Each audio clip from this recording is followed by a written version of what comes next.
What happened 2 nights ago? Yes, thank you for having me. So basically, 2 nights ago, I came out.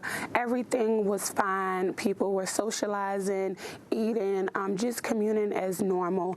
And then a police officer comes and pokes his head over the precinct walls. This was a night unlike any other night. I've been out since Sunday, every night consistently. This officer had on a ski mask. A ski mask very similar to the gunman.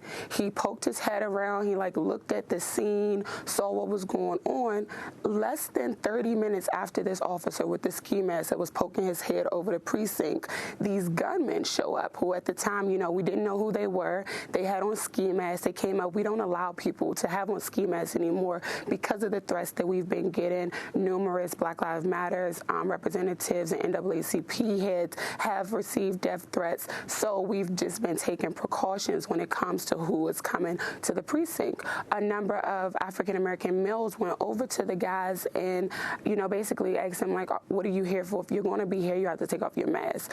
The gunmen were not cooperative, and so the African-American males proceeded to walk them away. Mind you, these are our heroes, because there was a child that was 3 years old, another child that was 8 years old right beside me. We were less than 25 feet away from the gunmen. Who would have known what they would have done? They could have opened a fire on all of us. And these heroes, I call them heroes, the gentleman that got shot, the people that got maced, the people that walked them away down the street. But it almost seemed like it was like a plot, or they were luring them down the street away so then the police officers could say that they didn't see anything, when in actuality, they heard the shots just like I heard the shots. There were over 10 shots fired. The police officers didn't do anything. It seemed like they could have been in cahoots. They didn't do anything. When it came over the precinct, they just looked. I told someone to move the 3-year-old and an 8-year-old child back towards the wall. And then I was on the phone with Jason Soul, who's the head of the NAACP Criminal Justice Committee, and I was telling him what happened, and he wanted me to confirm, did someone actually get shot?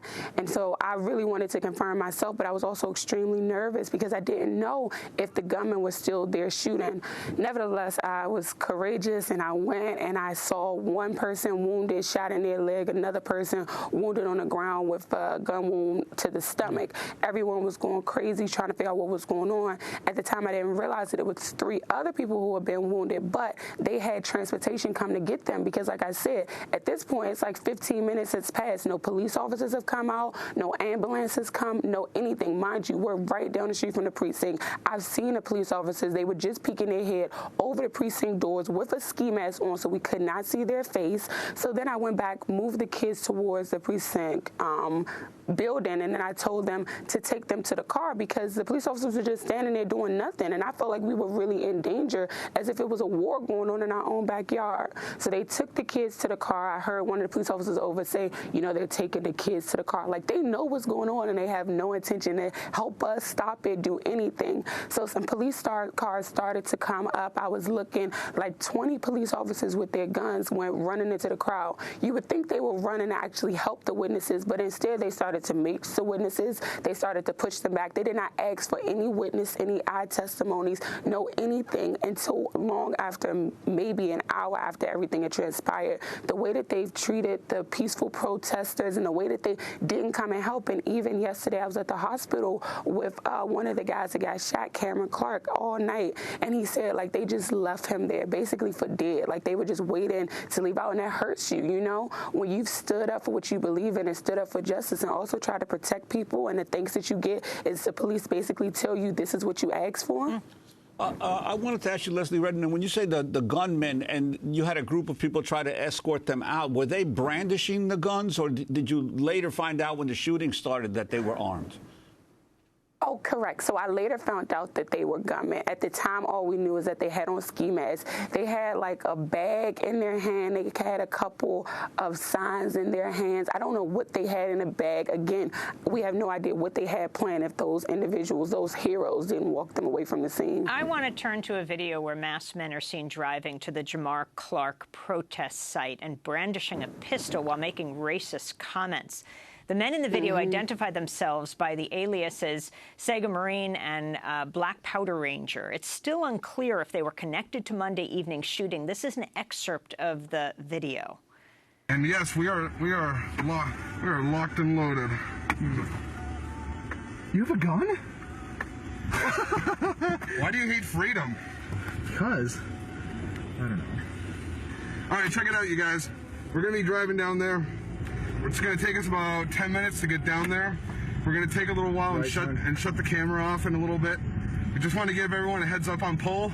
We're on our way. We're gonna knock this out, and we're gonna go see what these dindus are dindoing about. You know, because apparently fighting police and fighting paramedics is good enough to let you off with a slap on the wrist, especially when you go for an officer's weapon. So yeah, a little reverse cultural enriching. We're going to make the fire rise. Now, these men are wearing masks. They are spotted later at the Justice for Jamar Clark protest Thursday. In an activist shot video, the men seem to respond sarcastically to questions regarding police brutality. This is an excerpt beginning with the activists asking Black Powder Ranger a question. The situation of Jamar Clark is the impetus of why you're here. What does it look like for you, for the community? What do you think it means to find justice for Jamar Clark? What I think it means is that all these folks here should get the justice and peace that they deserve. What we really need to do is reach out to our communities, especially our melanin-enriched communities. And now I want to turn to the communications chair of the Minneapolis NAACP, Raisha Williams. Speaking to CNN host Brooke Baldwin, Williams suggests members of law enforcement were behind the Monday night shooting of Black Lives Matter protesters.